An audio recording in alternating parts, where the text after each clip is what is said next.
कल्पना में आई, एक भरोसा था कि कुछ मजदूरों को राहत मिलेगी, लेकिन देखा जा रहा है कि हमले और तीखे हो गए। और जो जैसा आप सभी लोगों को मालूम है कि 2020 में मजदूरों के लिए और किसानों के लिए गुलामी का दस्तावेज कानून लेकर के आया था। एक तो किसानों के लिए 3 काले कानून थे और मजदूरों के लिए 4 काले कानून। 4 काले कानून कहने का मतलब है कि जो मजदूरों ने, हमारे पूर्वजों ने जो अकूत कुर्बानी देकर आने वाले पीढ़ियों के लिए 44 श्रम का कानून हासिल किया था, उसको मोदी ने अलोकतांत्रिक तरीके से 44 श्रम कानूनों को रद्द कर दिया और उसके बदले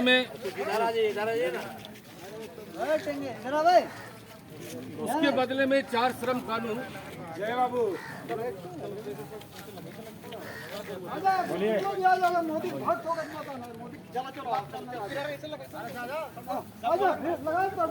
सुना जाए,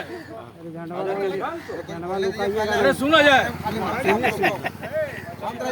44 श्रम कानूनों को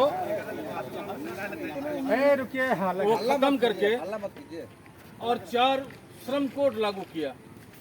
तो जैसा जानते हैं आप कि कानून और कोड में बहुत फर्क है। कोड एक संहिता है। ये जो सारे चीज बन रहे हैं वो बड़े बड़े कारपोरेट घरानों के पक्ष में नीतियां बनाई जा रही है और मजदूरों को तंग और तबाह किया जा रहा है। जैसा कि आप जानते हैं कि उदारीकरण के इस दौर में जो भी पब्लिक सेक्टर है उनको निजीकरण किया जा रहा है। स्वाभाविक है कि आंदोलन होंगे, मजदूर आंदोलित होंगे और इसलिए चलो आंदोलन नहीं करेंगे, इसलिए 3 अपराधी CPRC को खत्म करके और 3 अपराधी कानून को पास कर दिया है बड़ा लोकतांत्रिक तरीके से। इसका मतलब सीधा सीधी है कि पुलिस राज में इसको बदल देना चाहिए। पहले प्रावधान था कि 15 दिन कोई भी पुलिस आपको हाजत में रख सकता है, लेकिन अभी वो अवधि लंबे चुका होगा। पहले था कि आप FIR लिखाएंगे तो पुलिस मजबूर था। अब वो परमा फेसी इंक्वायरी करेगा, ये पुलिस के ऊपर निर्भर करेगा कि आपका FIR लॉन्च हो कि नहीं हो। किसी को भी आदमी को पकड़ देगा, उसको डाल देगा और आपका बेल तक नहीं मिलेगा। ये बड़े कठिन कानून है।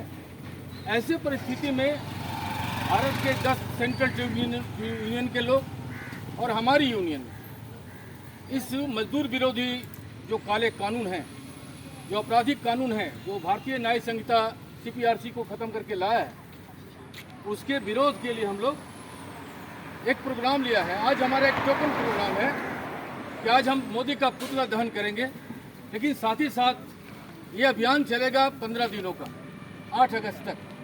और 9 अगस्त को हम लोग रामगढ़ में एक मार्च करेंगे इसके खिलाफ में।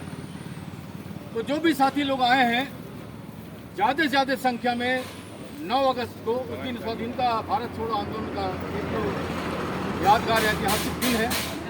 उसी दिन हम लोग बोलेंगे कि मोदी तुम काला कानून छोड़ो, नहीं चलेगा तुम्हारा। इसीलिए व्यापक संख्या में जो मजदूर हैं यहाँ पर, अगर आप समझते हैं कि निजीकरण को रोका जाए, और जिस इलाके में हम लोग काम कर रहे हैं वहाँ पर कोयला उद्योग है और कोयला उद्योग को भी ये सीधा सीधी निजीकरण करने की कोशिश कर रहा है। आपको जानकर आश्चर्य होगा, ये बात हल्की नहीं है।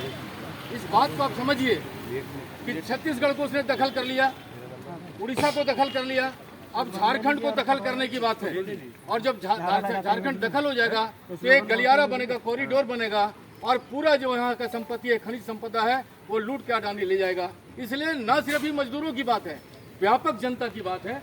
और इसीलिए हमारी यूनियन ने एक प्रोग्राम लिया है कि ये 14 दिनों का अभियान चलेगा। मोदी का जो मजदूर विरोधी नीति है उसका भंडाफोड़ करेगा और आम लोगों से सिग्नेचर करा करके और प्रधानमंत्री के हाथ में सौंपेगा। तो आज हम शुरुआत कर रहे हैं, आप लोग इसको गंभीरता से लेंगे और ये मजदूर वर्ग के अस्तित्व का बात है, आम जनता को लीड करने का सवाल है। आप मजदूर हैं, इस बात को आप समझते हैं आप जानते हैं इस बात को कि कोल इंडिया में 7 लाख मजदूर काम करते थे, आज घटते घटते 2 लाख हो गए। इस साल तो हम समझते 1.5 लाख हो जाएगा, और जब 1.5 लाख हो जाएगा तो आपकी बार्गेनिंग कैपेसिटी खत्म हो जाएगी। एक झटके में आपको सीधा सीधी निजीकरण कर देगा। और निजीकरण करने के लिए 2 काले कानून और ले आया है बड़ा चोर दरवाजे से, जिसको एमएडीयू मोड बोलते हैं और रेवेन्यू सिस्टम बोलते हैं। ये दोनों सिस्टम लागू करेगा तो कोल इंडिया के मजदूर कहाँ रहेंगे? वो सोचते हैं कि पैसा हम गिन लेते हैं, चलने वाली नहीं है। वो बचेगा तभी जब आप संघर्ष करेंगे।